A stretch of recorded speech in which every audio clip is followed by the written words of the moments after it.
미국과 중국의 패권 경쟁이 본격적으로 시작된 것은 트럼프가 집권 1기 때에 중국에 고관세를 부과하면서부터 시작이 되었다고 이렇게 이야기할 수가 있습니다. 역사적으로 볼 때 이런 현상은 새로운 경쟁자가 기존의 패권국에 대해서 강력한 어떤 걸림돌이 된다고 생각할 때에 기존 패권국이 무참하게 새로 나타난 경쟁자를 갖다가 그냥 짓밟는, 그게 소위 투키디데스의 함정이라고 그러죠. 안녕하세요. 저는 오랫동안 재정경제부에서 공적 생활을 했고, 또 퇴직 후에는 당국대학교에서 교편도 잠시 잡았던 이철환입니다. 트럼프 2기 시대의 개막이 세계 경제에 미치는 영향은 어떻게 전망하시나요?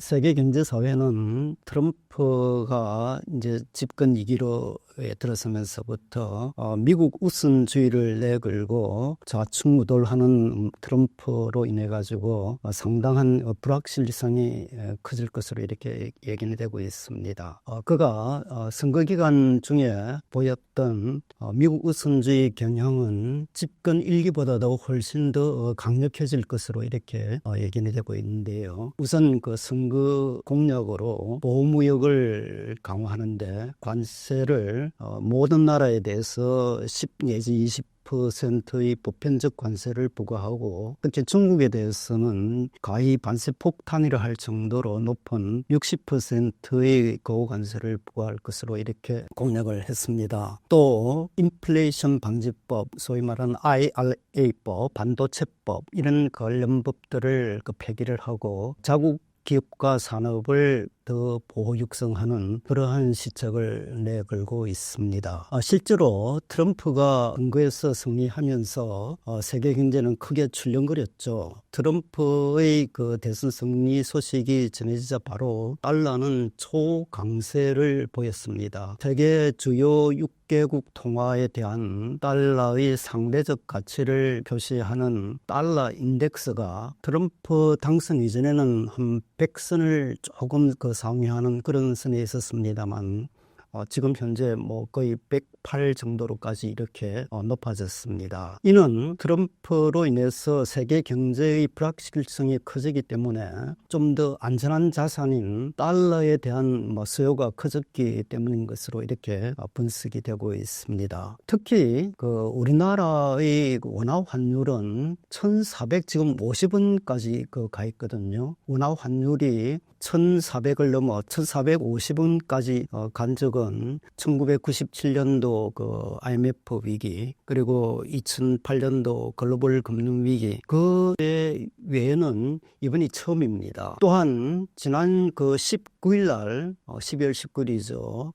일본이 금리를 사실은 그전만 해도 인상을 할 것으로 지금 0.25%에서 0.50%로 인상이 예견이 되었습니다만, 트럼프 정책의 불확실성 내지 내년에 물가 상승의 어떤 가능성, 이런 것 때문에 이번에 동결을 시킨 것, 이런 것들이 세계 경제의 어떤 불확실성을 갖다가 이제는 정패라고 이렇게 예견이 되고 있고요. 특히 이번에는 트럼프가 속해 있는 공화당이 상원과 하원을 모두 집권하는 그런 다수당이 됨에 따라서 트럼프가 더 강력한 그런 정책을 갖다가 추진해 나갈 수 있게 된 것 같습니다. 트럼프 후보가 대선 승리 연설에서 미국의 진정한 황금 시대를 열겠다, 미국을 우선시하는 데서 시작하겠다 발언한 의미는 무엇인가요? 말 그대로 미국 우선주의, 그러니까 아메리카 퍼스트 정책을 갖다가 강력히 추진해 나갔다는 그런 의미로 볼 수 있습니다. 트럼프는 미국의 이익에 부합하지 않으면은 국제기구에서 탈퇴하는 것뿐만 아니라 동맹관계의 어떤 폐기도 그대로 과감히 추진하는 그런 성향을 집권 1기에도 보였고, 앞으로는 이런 성향이 더 강해질 것 같은데, 트럼프는 집권 1기 때에 이 TPP, 그러니까 환태평양 FTA죠. 그걸 탈퇴를 했고, 파리 기후협약도 탈퇴를 했고, 유네스코에서도 탈퇴를 했습니다. 모두 뭐 미국이 이게 부합하지 않는다. 괜히 돈만 이 세금만 축내는 뭐 그러한 조치다 이래가지고 탓을 했습니다. 그리고 동맹국에 대한 어떤 방위비 부담도 상당히 높였죠. 그런데 이제 바이든 행정부가 들어서면서 트럼프가 탈퇴했던 그런 국제기구에 다시 재가입을 했거든요. 원복을 시켰습니다. 근데 이제 다시 또 트럼프 이스백, 트럼프가 다시 돌아왔기 때문에 이런 그 국제기구에서 다시 재탈퇴할 걸로 이렇게 되고 있습니다. 근데 트럼프의 미국 우선주의의 가장 강력한 정책 수단은 관세인 것 같습니다. 트럼프는 관세는 가장 아름다운 용어이다. 그런 표현을 했다시피 이 고관세를 통해 가지고 미국의 그 산업과 기업을 보호할 걸로 이렇게 예견이 되고 있습니다. 근데 특히 집권 1기 때에는 특정 물품과 특정 국가에 대해서만 이렇게 고관세를 매겼습니다만 앞으로 집권 2기에는 모든 국가와 물품에 대해서 이렇게 고관세를 부과할 걸로 이렇게 예견이 되고 있습니다. 예를 들어서 마약 규제를 빌미로 해가지고 그동안 북미 FTA 그러니까 납타라고 했죠. 그걸 대체하는 게 USMCA라는 그런 이름을 바꾸어서 추진했던 북미 FTA가 있음에도 불구하고 그걸 무시하고서 캐나다와 멕시코에 대해서도 동맹국이지만은 침투날 25%의 고관세를 부과하겠다. 그리고 중국에 대해서는 특히 60%의 고관세를 부과하겠다. 공약을 내세웠습니다. 이런 걸로 볼 때에 앞으로 미국 우선주의 그런 경향은 훨씬 더 강해질 걸로 이렇게 예견이 되고 있습니다. 미국 우선주의 강화에 따라서 중국이 많은 피해를 볼 것이라는 예측이 많은데요. 중국 위기론과 관련이 있는 걸까요? 상당히 관계가 있다고 이렇게 보아지는데요. 중국이 그동안은 10%에 달하는 고성장을 유지해 왔습니다만 최근 들어서는 거의 절반 수준인 5% 성장도 좀 더 어려운 그런 상황에 지금 처해 있거든요. 그래서 사실 그동안 미국을 위시한 유럽이라든지 주요 선진 국가들이 인플레 억제를 위해서 금리를 인상을 해왔습니다만은 중국은 그 기간에도 경기 부양을 위해 가지고 금리도 인하를 하고 지급 준비율도 오히려 역으로 인하를 해왔더랬습니다. 그럼에도 불구하고 중국 경제는 그렇게 크게 살아나고 있지 못하는 것 같아요. 또 최근 12월 달 들어서도 금리 인하는 하지 않았지만 일단 동결을 해서 앞으로 트럼프 정책의 추이 상황을 봐가면서 내년 초에는 다시 또 금리를 인하하지 않을까 이런 예상이 되고 있습니다. 미국의 이런 또 강력한 견제에 따라서 앞으로 중국이 수출이 더 감소가 되고 있는 것도 중국 경제의 앞으로의 미래에 대해서 어둡게 보는 그런 요인이 될 것 같고요. 그리고 또 중국은 청년 실업률이 거의 20%에 달하고 있다고 그런 이야기가 있고 최근 생산자 물가가 하락하고 소비자 물가도 거의 0%에 달하는 등 오히려 디플레이션 우려도 지금 겪고 있는 그런 상황입니다. 근데 중국의 이러한 경기 부진은 단순한 일시적 현상이 아니고 아마 구조적인 그런 문제인 것 같아요. 최근 중국도 인구가 감소하면서 저출산 그리고 고령화 문제를 갖다가 겪고 있는 것 같습니다. 합계 출산율이 1.1명 에 불과하고 65세 인구의 비중도 14%를 넘어가지고 고령화 사회로 진입을 했다는 걸 갖다가 방증하고 있습니다. 또 빈부 격차를 줄이겠다는 취지에서 시작된 공동부유 정책이 앞으로 투자를 제약하는 그런 또 요인으로 작용할 것 같고 있고요. 얼마 전에 험다 사태라든지 비구에 위한 청산 문제 이런 것들에서 나타난 바와 같이 부동산 경기가 굉장히 어려운 것 같습니다. 주요 대도시 베이징이라든지 상하이 같은 대도시의 공실률이 거의 20%에 달한다고 보도가 나오고 있고 특히 지방 개발 과정에서 굉장히 늘어난 그림자 금융이라는 문제가 앞으로 경기가 하강 국면에 들어가면 이게 아마 그 부실 폭탄으로 이어질 그럴 가능성도 없잖아 있습니다. 그래서 혹시 이게 그 일본이 지난 그 30년 동안 겪었던 잃어버린 30년 이런 게 중국에도 재현되지 않을까 하는 막 그런 우려도 나오고 있습니다. 중국이 아직 그 한 5%의 성장은 하고 있는데 사실 5% 성장은 굉장히 그 높은 수준이에요. 우리는 뭐 지금 뭐 1%, 2% 정도이기 때문에. 그리고 또 중국 경제가 그렇게 그 망가지는 게 결코 뭐 세계 경제나 한국 경제에 바람직하지 않기 때문에 앞으로 좀 지켜봐야 될 문제인 것 같습니다. 미국 증시는 연일 신고가를 기록하는 중인데요. 미국이 계속 건재한 이유가 있을까요?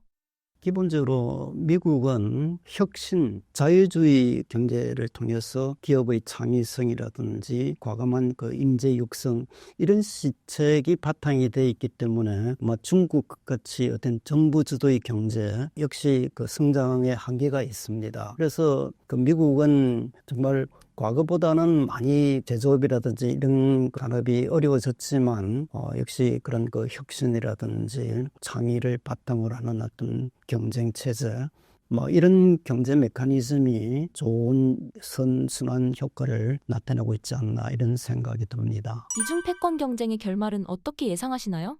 미국과 중국의 패권 경쟁이 본격적으로 시작된 것은 트럼프가 집권 1기 때에 중국에 고관세를 부과하면서부터 시작이 되었다고 이렇게 이야기할 수가 있습니다. 역사적으로 볼 때 이런 현상은 새로운 경쟁자가 기존의 패권국에 대해서 강력한 어떤 걸림돌이 된다고 생각할 때에 기존 패권국이 무참하게 새로 나타난 경쟁자를 갖다가 그냥 짓밟는 그게 소위 뭐 투키디데스의 함정이라고 그러죠. 그런 현상을 보였는데 앞으로 집권 2기에는 훨씬 더 이런 미중 패권 경쟁의 성향이 아마 더 확산될 걸로 이렇게 예상이 되고 있습니다. 관세 정쟁을 필두로 해서 중국을 환율 조작국으로 재지정하는 뭐 그런 그 가능성도 없잖아 있습니다. 또 중국을 글로벌 공급망에서 완전히 배제시켜버리는 더 디커플링 전략도 앞으로 한층 더 강화될 걸로 이렇게 보고 있습니다. 물론 이렇게 미국의 강력한 그 견제 시책에 중국이 그냥 보고만 있지는 않겠죠, 그죠? 중국은 올해 관세법을 새로 제정해가지고 관세법의 주 내용은 그 상호주의에 입각해서 상대방 국가가 고관세를 부과하면은 그에 상응하는 그 고관세를 맞대응을 하는 내용을 갖다 주 내용으로 하고 있습니다만 이번 12월 달부터 이제 시행에 들어갔습니다. 또 이 중국은 히토류라든지 그다음 흑연, 갈륨, 게르마늄 등 주요한 인공지능이나 반도체 산업의 이런 그 원자재를 그 수출 금지함으로써 뭐 미국을 그 견제하는 이런 시책을 펼칠 것 같습니다. 그리고 또 그동안에 사실 중국은 미국 국채의 최대 보유국이었는데 얼마 전부터 대대적으로 미국의 그 국채를 갖다가 매각함으로써 최고 보유치 때보다도 약 뭐 한 5,500억 달러를 갖다가 매각을 해서 지금은 뭐 한 7,700억 달러 정도에 불과한 것 같습니다. 이런 그 국채 매각을 통해서도 전 미국에 보복하는 뭐 그런 그 시책도 펴나갈 것 같습니다. 그런데 중국의 이러한 그 보복 조치는 역시 좀 한계는 있습니다. 왜냐하면 미국은 연간 그 수입이 3조 달러에 달하고 있고 무역수지 적자도 거의 뭐 1조 달러의 무역수지 적자를 내고 있는 그 나라입니다. 그런데 이 무역수지 1조 달러 중에서 약 절반에 가까운 3천억 내지 5천억 달러의 무역 적자가 중국으로부터 나오고 있거든요.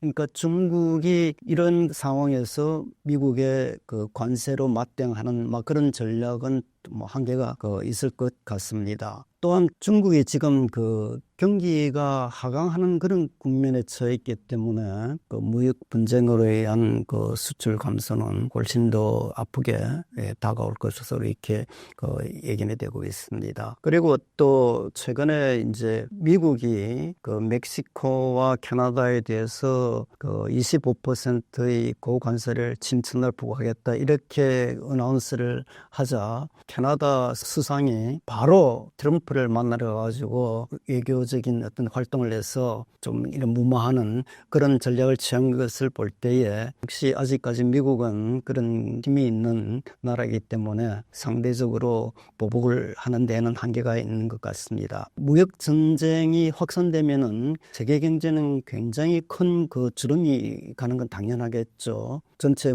세계 무역 규모가 줄어들고 또 그에 따라서 세계 경제 성장률도 많이 줄어들음에 따라서 자칫하면은 뭐 세계 대공황이 재유발될 수 있는 그런 그 우려도 없잖아 있습니다. 사실 무역주의가 확산되면은 무역 규모만 줄어드는 게 아니라 투자 규모도 줄어들고 그리고 기술의 어떤 확산 효과라든지 이런 것도 많이 줄어들 거고 물가도 굉장히 그 상승 압력이 있죠, 그죠? 뭐 이런 걸 감안할 때에 무역 분쟁의 확산은 뭐 세계 경제뿐만 아니라 이런 그 경제 분쟁이 좀 더 심화되면은 무역 분쟁으로까지 그 비화될 우려가 있기 때문에 굉장히 세계 경제 사회에 부담이 되는 뭐 그런 조치라고 보아집니다. 과연 미국은 지난 100년간의 압도적 세계 패권국의 자리에서 내려오게 될까요?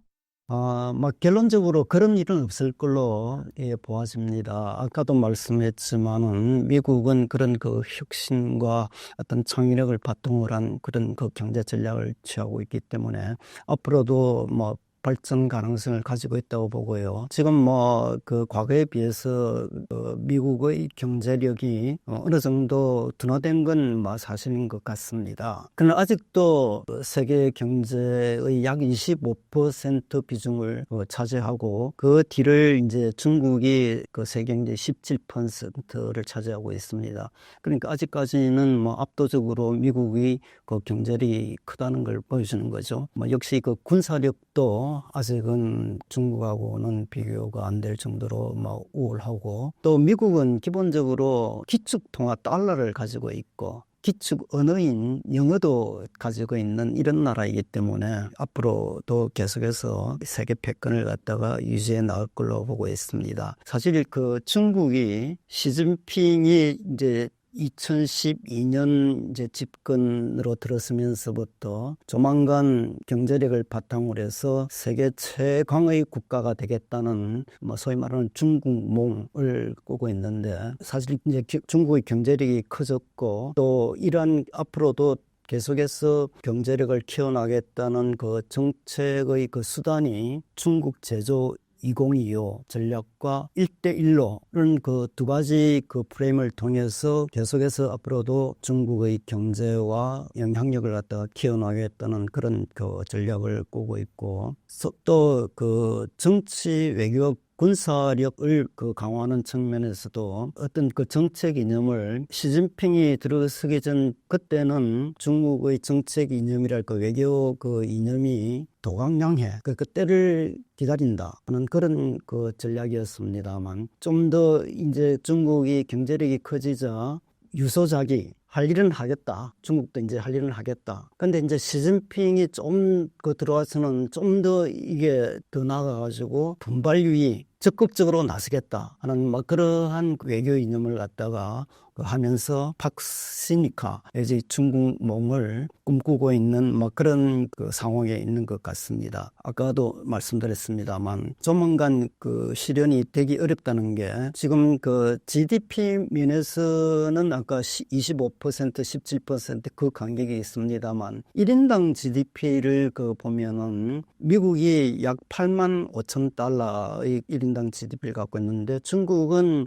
약 1만 3천 달러 6분의 1 정도밖에 안 되는 그런 격차가 벌어져 있고요. 또 세계 경제에 대한 어떤 공헌도라든지 리더십을 보더라도 사실 중국은 제조업 비중이 굉장히 높고 또 수출 의존도가 크기 때문에 미국처럼 무역수지 적자를 감당하면서 달러의 어떤 그 세계 경제를 원활히 돌아갈 수 있도록 그 유동성을 갖다가 원활하게 공급하는 그러한 그 역할을 도저히 할 수가 없을 걸로 이렇게 보아집니다. 그리고 또 중국의 그 리더십이라는 것은 주변 국가들을 어떤 조공국 내지 속국으로 이렇게 여기는 그런 그 뿌리 깊은 중화사상 이런 게 젖어 있기 때문에 뭐 세계 리더로서는 뭐 한계가 있지 않느냐 이런 생각도 들고요. 그리고 또 금융시장도 아직까지 실물 경제는 뭐 상당히 그 미국을 뭐 좀 쫓아가고 있는 그런 상황입니다만 금융시장은 아직도 후진국이라 할 정도로 마크되어 있는 뭐 그런 그 현실입니다. 신간 트럼프 2.0 시대 글로벌 패권 전쟁의 미래를 지필하신 이유가 무엇인가요?